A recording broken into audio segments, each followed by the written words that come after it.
있겠는데요. 저는 사실 소개 안 해도 너무 이렇게 제가 좋아하고 또 존경하고 또 이렇게 사랑하는 선배 목사님이신데요. 한국의 활주로 교회, 이름이 멋있죠? 제가 가보진 못했는데 목사님 그 교회 동네가 어딘가요? 서울인가요? 경기도. 경기도를 이렇게 섬기시는, 경기도 전체를 품고 섬기시는 활주로교회 양권순 목사님 오늘 이렇게 말씀 전해주시겠습니다. 본문은 제가 읽도록 그렇게 하겠습니다. 우리 같이 성경 말씀 창세기 33장 16절에서 20절까지 있는 말씀 같이 봅니다.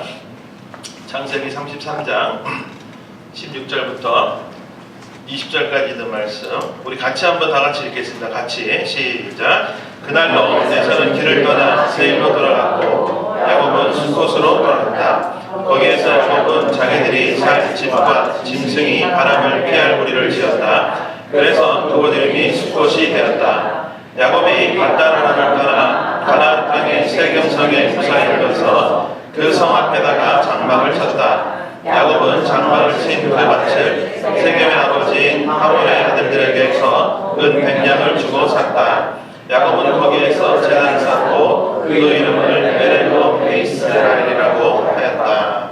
아멘. 우리 베델을 향하여 가는 인생이라는 제목을 가지고 양 목사님 나오셔서 우리 말씀 전해 주시겠습니다.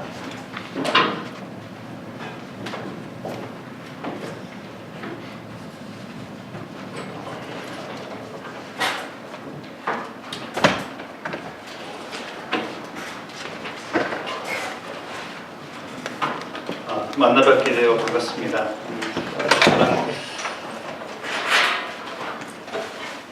이희성 목사님하고 알고 지낸 지는 꽤 된 것 같아요. 20년이 넘는 것 같은데 그 중에 그 LA 한인 침례교회, 로스앤젤레스 한인 침례교회에서 같이 동역자로 섬길 때 아마 가장 많은 교제를 하지 않았나 싶고요. 그 이후에 제가 약 4년 전에 한국으로 들어가기 전까지는 목사님 내외와 함께 많은 교제를 나눴다고 생각이 됩니다.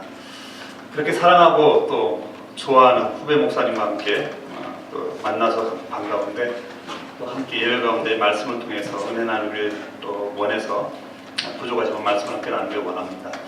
저는 작은 교회를 좋아합니다. 교회 사이즈가 작은 교회를 좋아한다는 것이 아니라 마음이 가난한, 마음이 작고 주님을 사모하는 그런 가난한 심령의 사람들을 참 좋아합니다. 저는 미국에 오기 전까지는 한국에서 계속 목회를 했고요. 또 미국에 와서 한 9년 정도 있다가 공부를 마치고 또 사역을 마무리하고 한국으로 4년 전에 들어갔는데 오기 전과 온 후에 한국의 교회 상황들은 너무나도 다르고요. 영적인 상황도 많이 다르더라고요. 그래서 그런 이야기와 그런 생각들과 또 주시는 마음들이 있어서 그런 내용들을 좀 함께 좀 이 시간 말씀을 나누려고 합니다. 자, 여행을 즐겁게 하려면 세 가지 이유가 뒤따라야 즐겁다라고 이야기합니다. 그 여행을 즐겁게 하려면 첫 번째는 동반자가 같이 가야 된다는 거죠. 좋은 동반자. 여행을 혼자 하면 재미있을 것 같아도 재미없다라는 거죠. 같이 해요. 그래서 좋은 파트너를 만나야 이 여행이 재밌지, 이 잘못 만나버리면은 이 가면서부터 내내 마음이 불편하고 싸우기도 하고, 그래서 좋은 동반자를 만나야 좋은 여행이 될 수 있다고 말합니다. 두 번째로는 짐이 가벼워야 된다는 이야기입니다. 여행을 이제 자주 다니다 보면은 가방이 아무래도 작아지는 걸 보시는데요. 처음 여행을 떠난 사람은 가방을 얼마나 많이 이것저것 쌓고 이러는지요. 왜 그런 거 있지 않습니까? 비행기를 처음 타는 사람은 어디를 앉습니까? 창가를 앉습니까? 이 통로 쪽에 앉습니까? 창가를 앉습니다. 근데 여행을 많이 다녀본 분들은 통로 쪽을 앉지 않습니까? 저희가 딱 보면 알죠. 그런데 역시 마찬가지더라고요. 가방을 많이, 그것도 며칠 안 가면서 많이 쌓는 분이 과연 여행을 즐겁게 하는가? 그렇지 않은 것 같아요. 짐은 적어도 여행을 즐기려면 가벼워야 된다고 생각이 됩니다. 세 번째로는 그 여행이 아무리 즐겁다 할지라도 돌아갈 집이 있어야 즐겁다는 사실입니다. 여행도 저도 여러 곳을 다녀봤지만 그 여행하면서 아무리 편안하고 아무리 좋은 곳이 있다 할지라도 제 집이 제일 편하더라고요. 돌아갈 집이 있는 것이 얼마나 좋은 것인지. 저희가 인생에서 믿음을 가지고 신앙생활을 하는 것도 마찬가지더라고요. 좋은 동반자, 함께 가야 될 사람이 있다는 것처럼 우리 주님이 우리와 함께 걸어가고 계시다는 사실입니다. 우리 주님이 우리 인생의 동행자로 함께 걷고 계시죠. 그래서 우리가 이 신앙생활 자체가 주님만 생각하고 있다라면 그것만으로도 행복하고 그것만으로도 기쁜 즐거운 그런 인생의 신앙 여정을 같이 주님과 함께 걸어갈 수 있다는 사실이고요. 우리 주님 하신 말씀 기억나십니까? 수고하고 무거운 짐진 자들아 다 내게로 오라.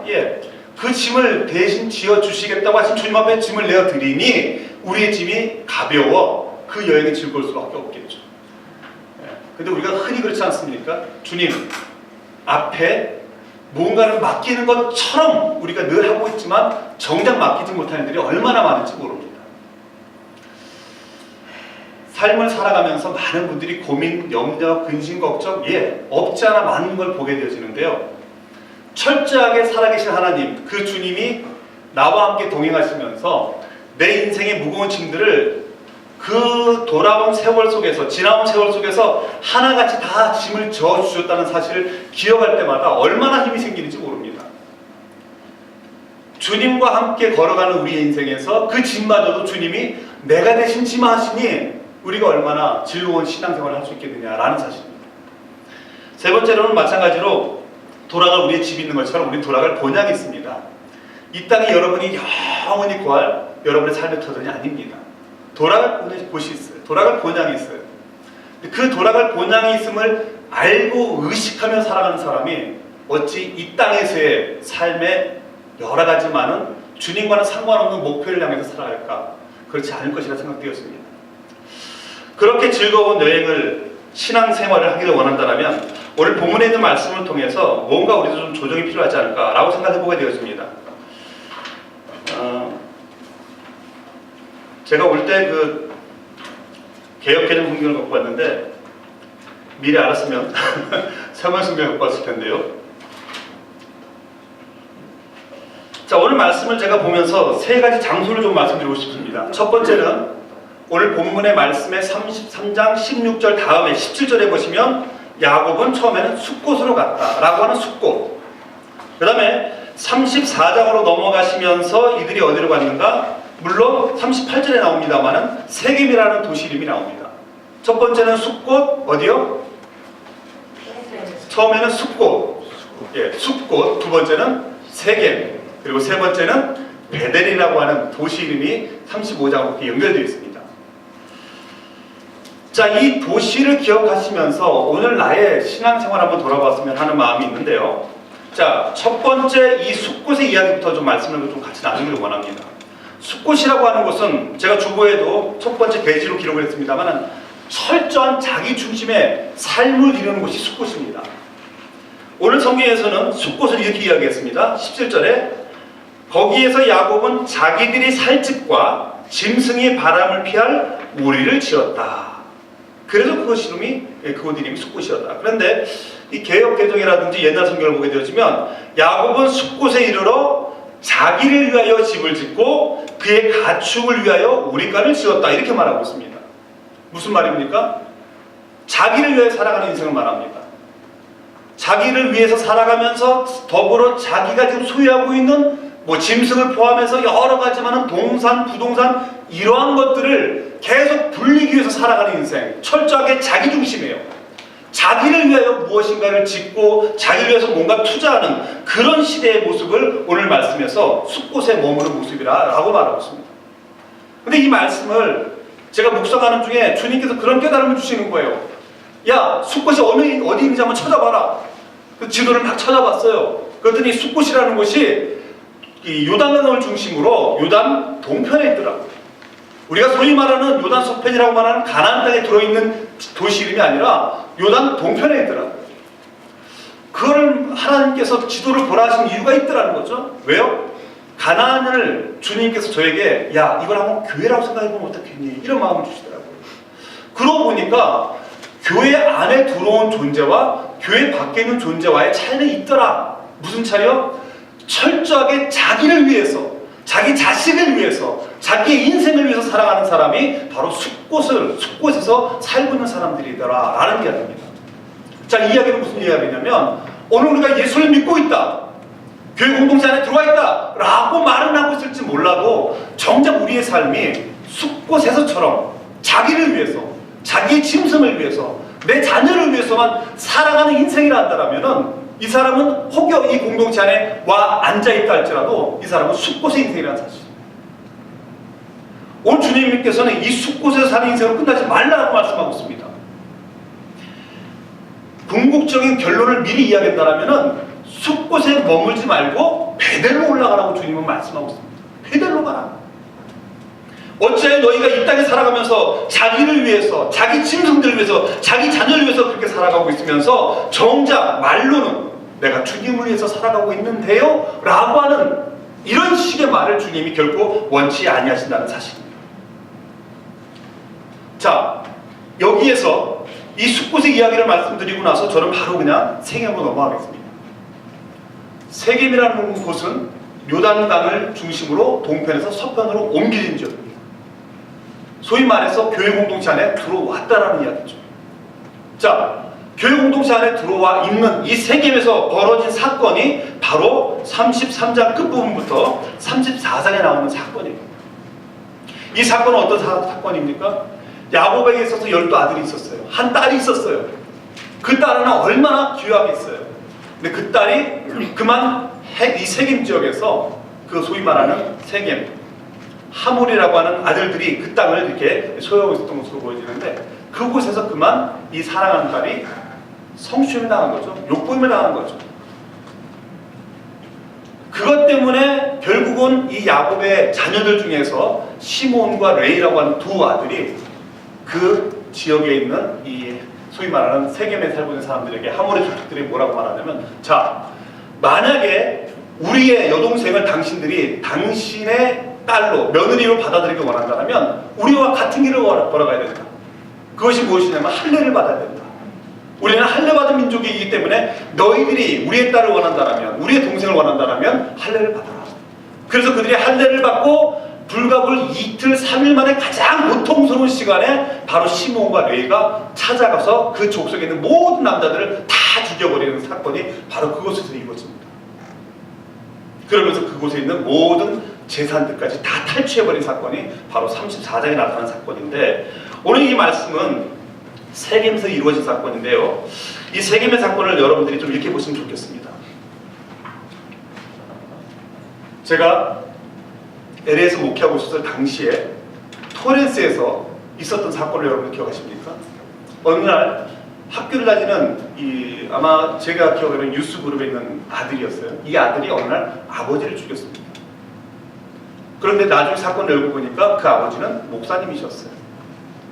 그것도 침례기 목사님이셨더라고요. 근데 목사님이 아들에 의해서 피살돼서 아버지가 돌아가신 사건이었습니다. 물론 그 아들은 여러 가지 많은 상처가 있었어요. 또 여러 가지 많은 정신적인 병에 걸려 있었기도 했고 마약을 하기도 했었고요.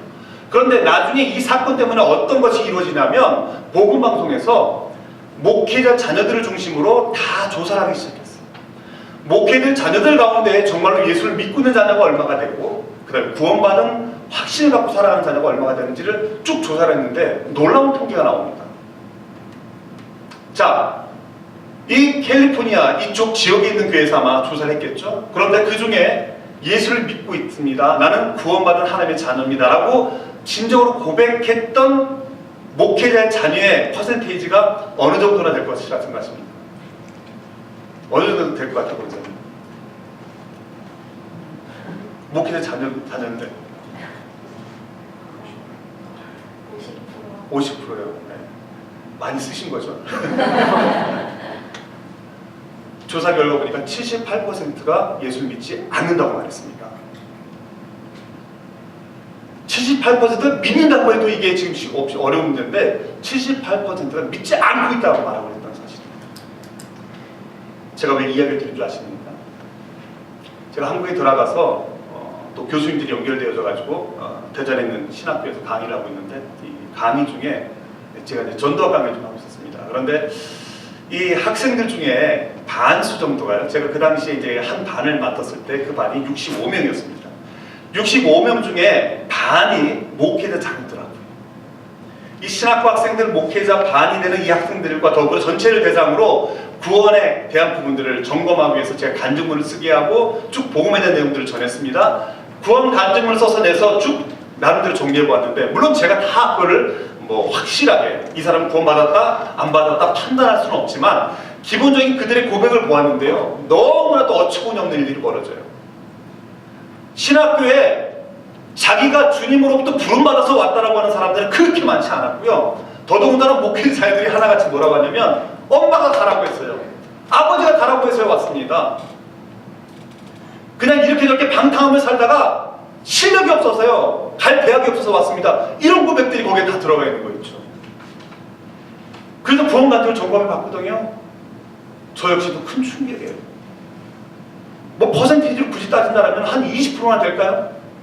근데 이런 친구들이 물론 그 과정 속에서 예수 그리스도를 만나고 주님께서 바꿔 쓰실 것을 기대하고 있습니다만은, 이런 친구들이 그 과정 속에서마저도 주님을 만나지 못하고 신학이라고 하는 학적인 지식만을 계속 쌓고 있다라고 한다면, 그러던 어느 날 때가 되어져서 소위 말하는 안수를 받았다고 한다면 이 사람들이 목사가 되는 거 아니겠어요? 그러면서 목회를 하고 있는 그 현장을 생각해 보니까 끔찍한 겁니다.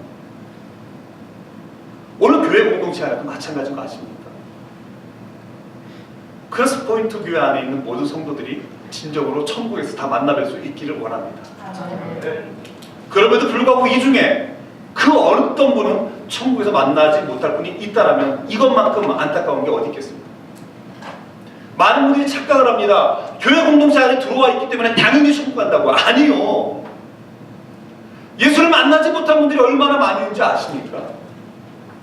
갈수록 신앙생활을 하면서 편안함을 추구하고 있습니다. 한국교회 부익부, 빈익빈 그대로 이루어져 있습니다. 큰 대형교회 하나가 뚝뚝 설 때마다요, 주변에 있는 자그마한 교회나 개척교회들은 그대로 다 문을 닫고 무너지는 그런 현상이 똑같이 벌어지고 있습니다. 큰 교회를 찾아가는 이유가 뭐겠습니까? 저 역시도 여러 많은 교회에서 큰 교회에서 여러 사역을 해봤습니다. 그런데 보면 볼수록 마음이 안타깝게 있다면 그냥 숨어서 예배드리는 경우가 되게 많아요. 무리가 많으니 가서 그냥 내 이름 아는 것도 싫고 그들이 나를 아는 것도 싫고 그저 나는 그냥 예배만 드리겠다라는 것, 이게 정말로 많더라고요.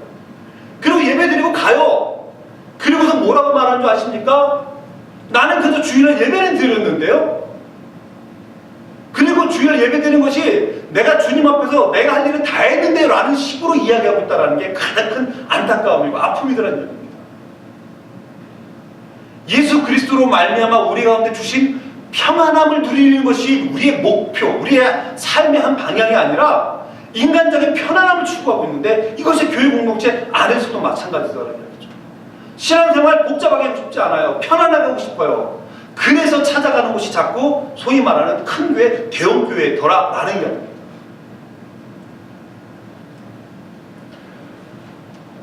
오늘 말씀을 보시면은요, 숫곳에 있었다. 그리스도 교회 밖에 있었을 때는 그렇다 치자고요. 그런데 오늘 세겜으로 넘어왔어요. 세겜에 넘어와서도 주님은 지금 베델로 올라가라고 말씀하고 있는데 베델로 올라가지 않고 세겜에 머물러 있었던 결과 사랑하는 딸이 욕보임을 당하게 되어지고요.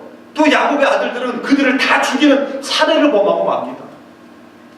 오늘 예수를 믿고 있다고 말하면서도요, 이들처럼 살인죄를 저지르고 있고요, 이들처럼 누군가를 죽이려고 하고 있고 누구를 미워하고 있고요, 전혀 그리스도를 닮아가지 않고 있는 모습들이 우리 가운데 정말 많다는 이야기죠. 예수를 믿고 있으면서도요, 바깥에 나가서는 육체적인 쾌락을 추구하고 있습니다. 이 세상 문화를 즐기고 있더라고요. 그리고 교회 올 때는 안 그런 척. 부부들 보면 참 재미가 있는 게, 주일날 아침에 보면은요, 여러분 주일 예배는 물론 어떤 정의를 딱 내릴 수는 없습니다만 예배하면서 정의를 할 때는 다 같이 묵도하심으로, 아니면 우리 전사님이 찬양 인도할 때부터 예배가 시작된 게 아니라 주일날 드려지는 이 공동체의 예배마저도 시간은 주일날 아침부터 눈을 뜨는 순간부터 예배가 시작되어졌다라고 보자라는 게 예배하기 전입니다. 근데 아침에 뭐예요? 아주 단순한 거 하나 가지고서 부부가 싸웁니다. 치약 문제 때문에 싸우고요, 드라이기 어디 있냐, 면도기 이것저것 찾다가 막 대판 싸우고 나서요, 그리고 나서 교회는 안 갈 수 없으니까 교회는 옵니다. 이 교회 앞에 올 때까지는 서로 쳐다도 안 봐요. 그러다 교회 앞에 딱 내리는 순간에 앞에 서 계신 집사님과 앞에 서 계신 목사님 때문에 언제 그랬냐는 듯이 싹 웃으면서 목사님 안녕하세요 이러고 들고 와서 앉아있는 그 모습. 죄송합니다만 그 예배를 주님 받으실까요?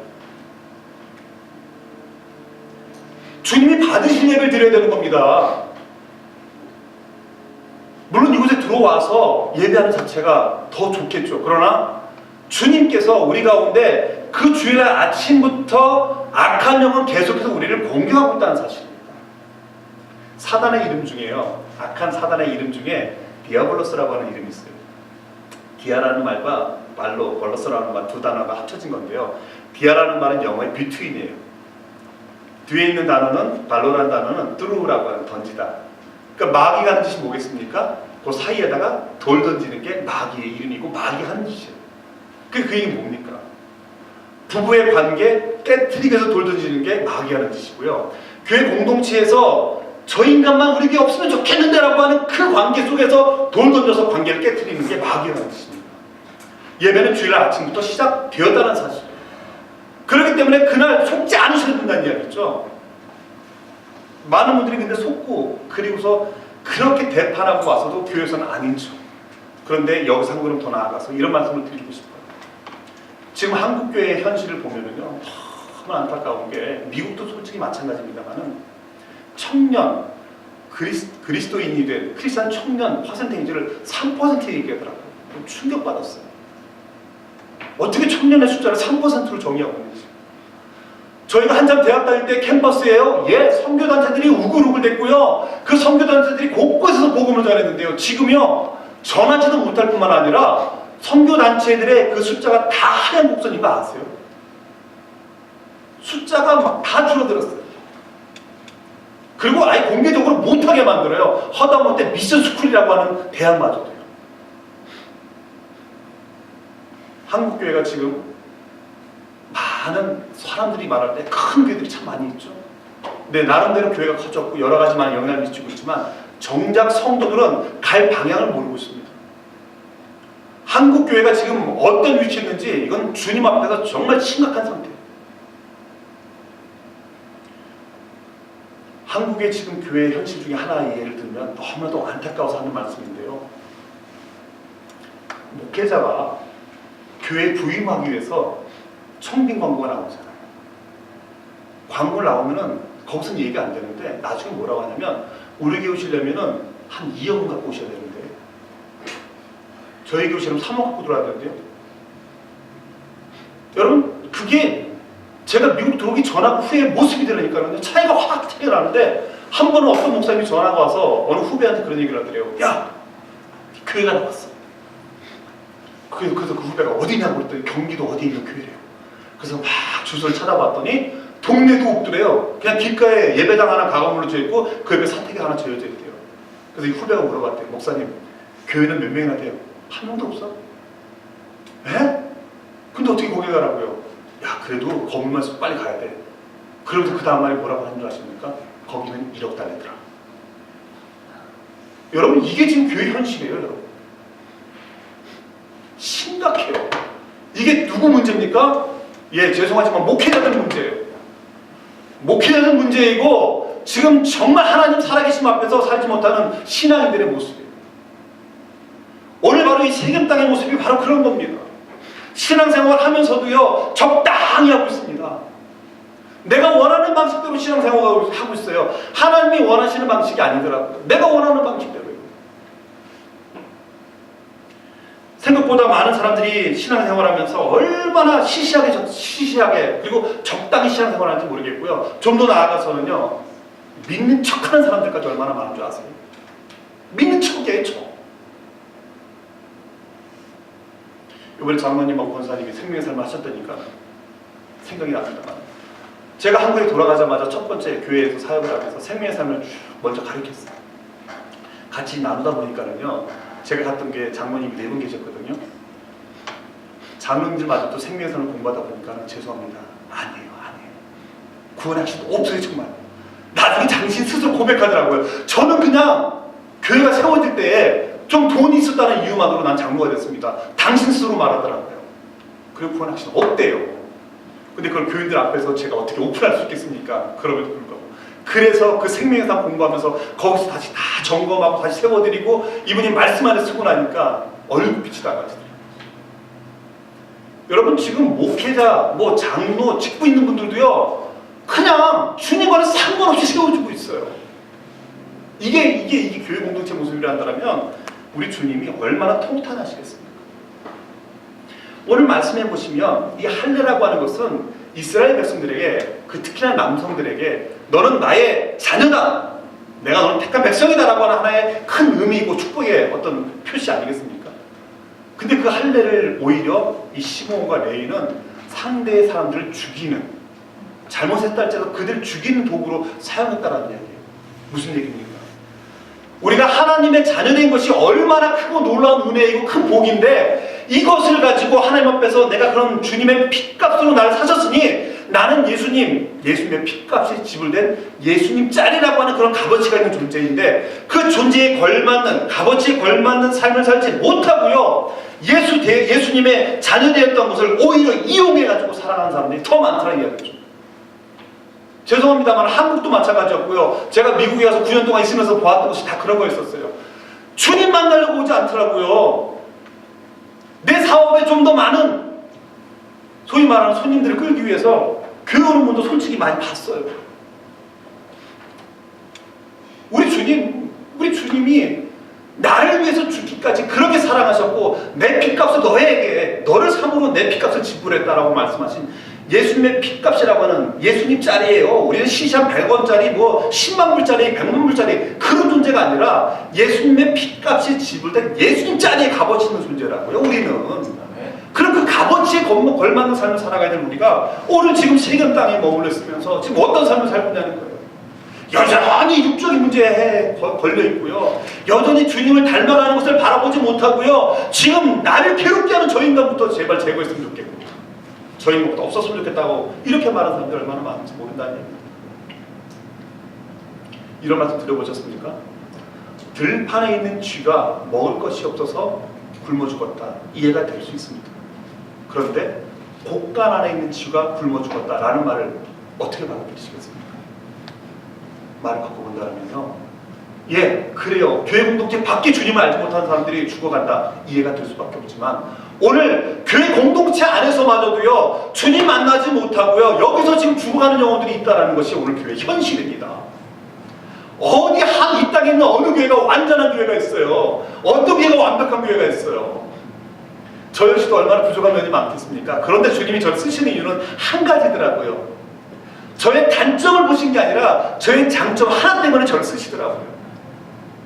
이성 목사님은 저보다 재주는 더 많은 분이고요. 뭐 유머도 있고 여러 가지 면에서 뛰어난 친구. 근데 이성 목사님 단점을 여러분이 만약에 찾는다면 찾을 수 있을 거예요. 근데 그 단점 때문에 쓰는 게 아니라 하나님은 이성 목사님의 장점 때문에 이 종을 들어 쓰시는 거라고요. 그것 때문에 하나님이 쓰시는 거지 단점 찾고 이 교회의 약점이 뭘까? 찾기 시작하면 많아요. 여러분 많아요. 근데 이 땅에 완전한 교회가 있냐고요? 없죠. 근데 많은 사람들이 이 교회 가면 나를 만족해 줄 것이다 라고 옮겨가보지만 그게 되느냐고요. 이 교회 공동체 안에 있으면서 내가 주님 앞에서 통과해야 될 테스트가 있습니다. 그 테스트를 통과하지 못하면은요, 그리고 뛰어나가 보세요. 다른 교회 가서 그 시험 또 보셔야 돼요. 그 테스트는 통과해야 될 거더라는 거죠. 하나님께서 이 교회 공동체로 보내신 이유가 있을 것이고요. 이 교회 공동체 안에서 하나님이 원하시는 일이 무엇인지를 여러분이 아셔야 한다는 사실입니다. 오늘 생각보다 많은 사람들이 교회 안에 들어와가지고서 말로는 나는 구원받은 사람이고 말로는 내가 예수 믿는 사람이고 나는 이런 직분 있는 사람이라 말하는데 이게 내 마음으로부터 믿음으로 고백되어지는 게 아니라 의외로 머리에서 머물러 있는 사람들이 꽤 많습니다. 지식적으로 알아요. 근데 여러분 극단적인 한 예를 든다면 내 삶에 다른 변화가 전혀 이루어지고 있지 않다면 그 사람은 다시 한번 생각해 보셔야 됩니다. 삶의 변화가 주님 때문에 자연스럽게 이루어지는데요. 그것이 이루어지지 않고 있다면 그분은 다시 한번 점검해 보셔야 돼요. 예를 들어서 아내와 남편이 있는데요. 남편이 아내를 인정하지 못하고 아내가 남편을 인정하지 못하면서 네가 목사야? 네가 장로야? 네가 집사야? 라고 한다면 이건 문제가 있는 거죠. 오늘 말씀 안에서 오늘 우리는 다시 한번 이 세겜에서의 그 고통, 딸이 욕보임을 당하면서의 그 아픔, 이런 곳에서 주님이 머물러 있으라 말씀하신 것이 아니라 그 고난을 통해서라도 빨리 베델로 올라오라고 하셨다는 사실이에요. 우리 가운데 고난이 있을 수 있습니다. 우리 가운데 어려움이 있을 수 있습니다. 근데 주님은 그것을 통해서 올라오라는 거예요. 베델로 올라오라. 베델은 어떤 곳이냐? 너와 내가 만났던 곳 아니니? 베델로 올라가라. 여기에 머무르지 말아라. 이렇게 주님 말씀하고 있습니다. 그 내용이 35장 1절입니다. 35장 1절의 말씀을 보시면 그런 말씀이 기록되어 있습니다. 자, 하나님이 야곱에게 말씀하셨다. 어서 베델로 올라가 거기에서 살아라. 그리고 나서 2절에 보시면은요, 바로 그곳은, 이 베델은 너희가 가지고 있는 이방 신상들을 다 버려야 될 곳이고 몸을 깨끗이 씻고 옷을 갈아입고 이제 이곳 세겜을 떠나서 베델로 올라가야 된다. 그리하여야 3절에 있는 말씀처럼 너희가 고생할 때에 나의 간구를, 내가 고생할 때에 나의 간구를 들어주시고 내가 가는 길 어디에서나 나와 함께 다니면서 보살펴 주신 그 하나님 앞에 나아가라. 그 얘기하고 있는 겁니다. 오늘 주님께서 우리 가운데 말씀하신 게 뭐예요? 네가 나와 함께 하기를 원한다면 너희 갖고 있는 이방 신상을 버리라는 거예요. 우상 버리라는 이야기죠. 하나님보다 더 사랑하는 거 버리라는 이야기예요. 요즘 젊은 엄마들이 얼마나 무서운 줄 아십니까? 젊은 엄마들, 특히 식당 같은 데 가보면 정말 대처가 없어요. 애들이요. 막 그냥 아이들이 막 뛰어다니면서 이거는 얼마나 많은 사람들이 피해를 줄지 모르겠는데요. 그거 혹시라도 문제가 돼서 애 좀 조용시키면 안 되겠냐, 아니면 그 애 불러서 조금 얘기하잖아요. 왜 우리의 기죽이냐고 당장 날리지 않습니까? 지금 그 아이가 이 땅을 살아가면서 다른 사람들에게 피해를 주고 살아가는 거잖아요. 바르게 가르쳐야 될 거잖아요. 근데 기죽인다고 오히려 뭐라고 하는데 이게 어디까지 확산됐어요? 교회 공동체까지. 교회에서도 교회 믿음의 어른들이 어린아이에게 때로는 이뻐하고 축복도 하고 또 사랑도 해주지만 때로는 이건 아니다 라고 가르칠 수도 있는 거잖아요. 때로는 정한 때는 야단칠 수도 있는 거죠. 그런데 뭐라고요? 나 여기 안 나와. 목사님 우리 혼냈어. 장로님 혼냈어. 이게 말이 되는 겁니까? 그 새끼 살리려고 하는 이야기인데.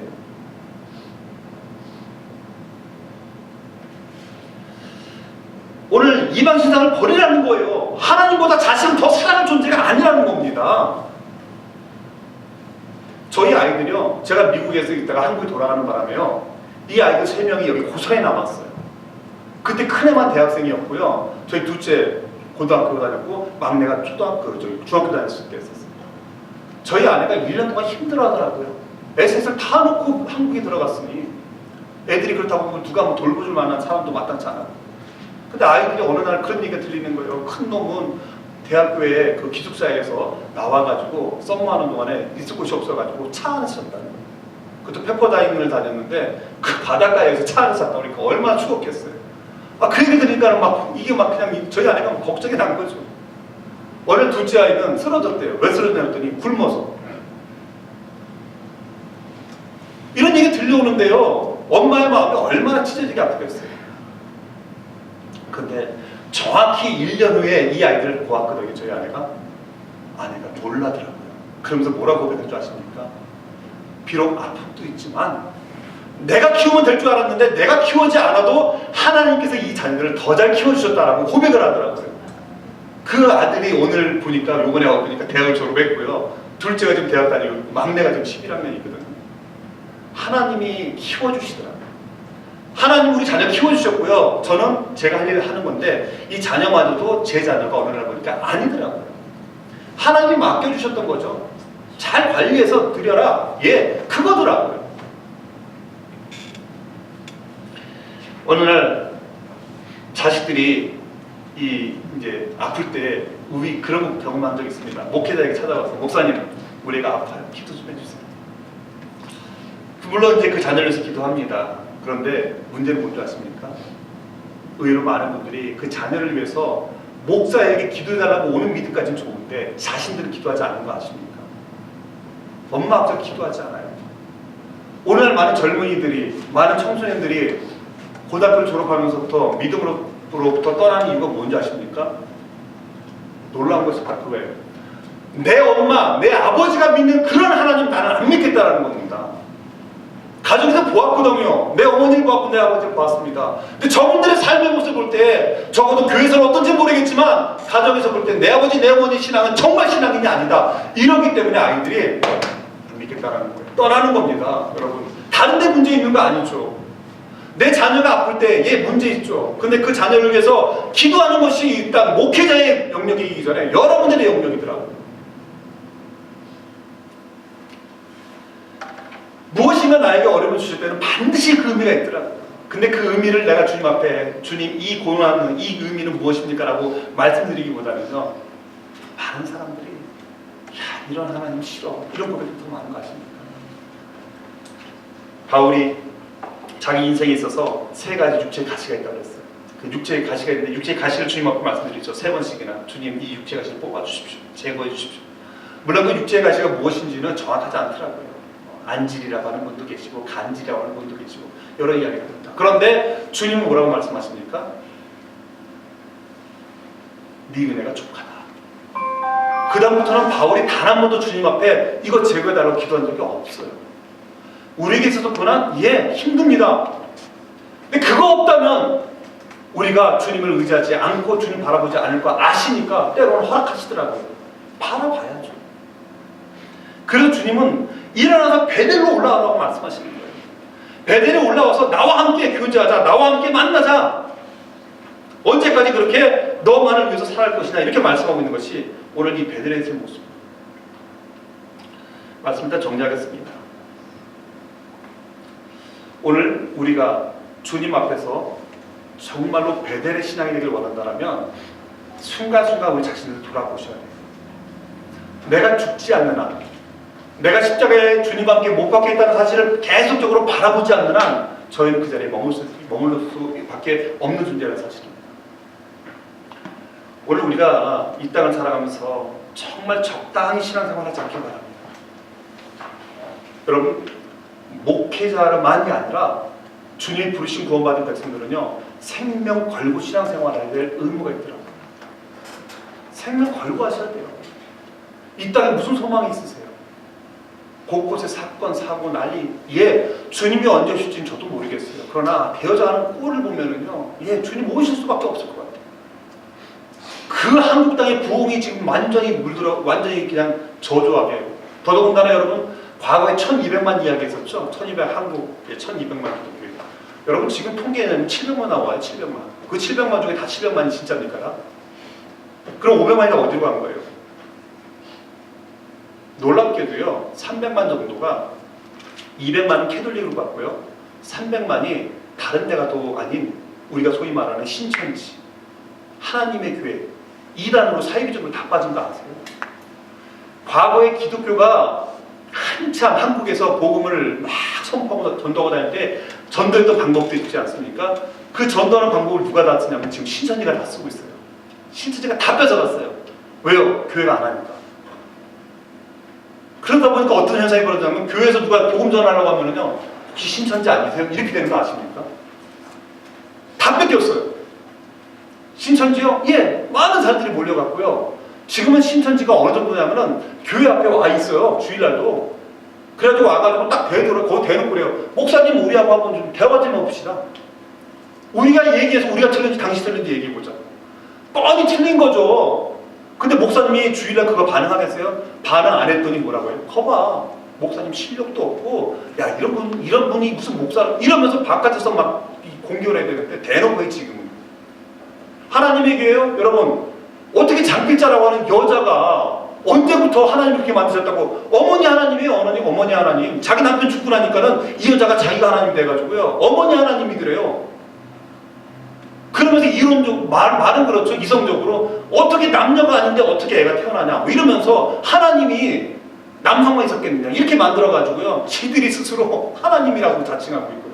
근데 그 숫자가요 신천지보다 2배인 거 아세요?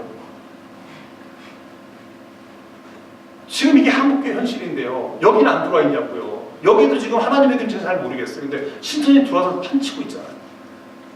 50명 정도 되는 교인들은 밥이래요, 밥. 근데 자기들이 한 가지 원칙이 있대요. 그 교회가 어떤 한 목사님에 의해서 세워진 크로스포인트 교회처럼 목사님이 개척해서 세운 교회 이런 데는 안 된대요. 안 거든요. 근데 이 목사님 후에 누군가 후임으로 왔다. 그러면은 요때 바로 치고 들어와서 목사님과 성도들 간에 이간질 시키고, 아니면 신천지 교인이 몰래 들어와서 신앙생활 막 열심히 하는 것처럼 하다가 어느 날 목사님하고 대판해가지고 나도 나가고 목사님도 나갑시다 이렇게 만들어서 떼쫓고 결국은 신천지 사람 되는 거 아세요? 아주 심각합니다 지금. 그래 700만이라고 통계가 나와요. 그래서 제가 마지막 한 가지 말씀 좀 드릴게요. 언제부터 한국교회가 이렇게 정치되다가 계속해서 하락한 줄 아십니까? 연도수를 대략 확인해봤더니 1988년도부터였고요. 그때부터 교회가 정치되기 시작했어요. 이유를 보았더니 그때부터 교회들마다 기도가 사라졌던 거 아십니까? 기도의 소리가 줄어들었고요. 지금 기도하는 게 별로 많지 않습니다. 그러니까 저조하게 되어진 거고요. 반면에 지금 중국은 난리도 아니에요 지금. 목사님 한 분 왔다, 어디서 왔다 상관없어요. 목사님 왔다 그러면은요, 여기저기서 막 그 교인들이 지하교회죠. 다 몰려들어서요. 일주일, 2주일 상관이 없어요. 저도 무릎 꿇고 얼마 전에 기도했는데 정말 힘들더라고요.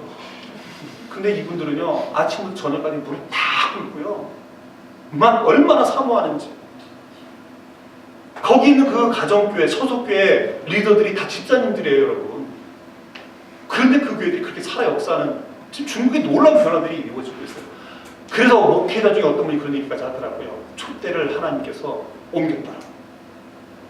언제 이런 일이 벌어지고 있는지 알지 못한 사이에 하나님의 역사를 이끌어가고 계십니다. 저는 우리가 다시 한번 하나님 아버지 앞에서 이미 우리 속곳에 있는 인생은 아니라고 생각되었습니다. 예, 가난에 들어오셨어요. 그러나 가난에 들어오셔서 세겜에 머물러 계시면 안 됩니다. 우리는 베델로 올라가셔야 돼요. 주님과의 만남 속에서, 기도 속에서, 말씀 속에서 다시 한번 내가 정말 구원받은 자녀인지 아닌지, 내가 주님 앞에서 내 죄를 진정으로 고백하고 내 죄됨을 주님이 완전케 십자가에서 용서해 주신 것을 내가 알고 있는지, 내가 정작 그걸 나의 삶의 주인으로 모신 적이 정말 있는지 점검해 보셔야 되고요. 이것이 내 마음으로부터 고백되어지고 내 삶에 어떤 변화가 이루어진지 보시면서 앞으로 나의 인생이, 비록 지금까지는 야곱이 바로 주님을 더 깊이 만나기 전에 사기꾼처럼 거짓말하기 바빴던 이 야곱을 하나님이 바꾸셔서 오히려 이스라엘 역사에 큰 인물로 쓰셨던 것처럼 오늘 저희들이 베델 하나님을 만나야 우리의 삶이 바뀌고 가치관이 바뀌고 우리 교회가 살아날 수 있다는 사실입니다. 오늘 말씀을 통해서 여러분들이 다른 건 아니라 베델의 하나님 만나서 소망합니다 라고 하는 고백들이 여러분의 고백이 되시길 바랍니다. 그리고 크로스포인트 교회의 성도들 정말 주의 이름으로 간절히 소원합니다. 천국에서 다 만나뵐 수 있기를 원합니다. 네. 여기서 함께 공동체에서 신앙생활 같이 했던 이분이 천국에 간 적 없다. 아니겠죠.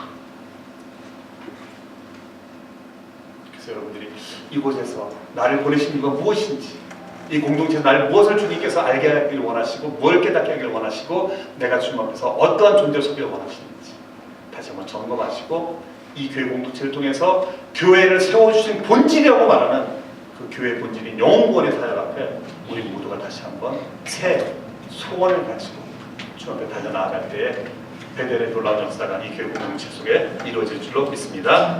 기도하겠습니다. 하나님 아버지, 크로스포인트 교회 사랑하는 주의 성도들을 다시 한번 주의 이름으로 축복합니다. 이들 가운데 하나님 그 어떤 영혼도 세겜에 머물러 있지 않기를 원합니다. 육을 위해서, 자기를 위해서, 자기 자녀를 위해서, 자기 인생을 위해서 살아가는 존재가 아니라 주님 말씀하신 것처럼 나를 새로운 피조물로 만드신 주님이 이제 나를 위해 살라고 주님이 말씀하셨습니다. 예수 그리스도 주님을 위해서 살아가는 인생. 그래서 우리가 다시 한번 십자가에 못 박혀 내 옛 자아는 죽었고 내가 삶의 이유가 있다면 그것은 삶의 목표가 바로 살아계신 예수 그리스도 주님으로 인하여 내 삶의 목적이 있음을 다시 한번 확인하고, 귀한 성도들 이곳에서 주의 말씀 앞에, 주님 앞에 무릎 꿇으며 주의 말씀 앞에 사로잡힌 바 되어지며 무엇보다 아버지 하나님 이 교회를 세우신 영원의 사역을 감당하며 베델에서 주님을 만나고 그 은혜가 넘쳐서 아버지 하나님 야곱처럼 하나님 앞에 귀하게 쓰임받는 변화된 후의 삶을 우리가 바라보면서 도전을 받고 우리도 그 믿음의 아름다운 동행의 길을 주님을 닮아가며 살아갈 수 있는 아름다운 교회 공동체 모든 성도들이 되게 도와 주옵소서. 주께 모든 것 의탁하옵고 예수님의 이름으로 간절히 기도하옵나이다. 아멘.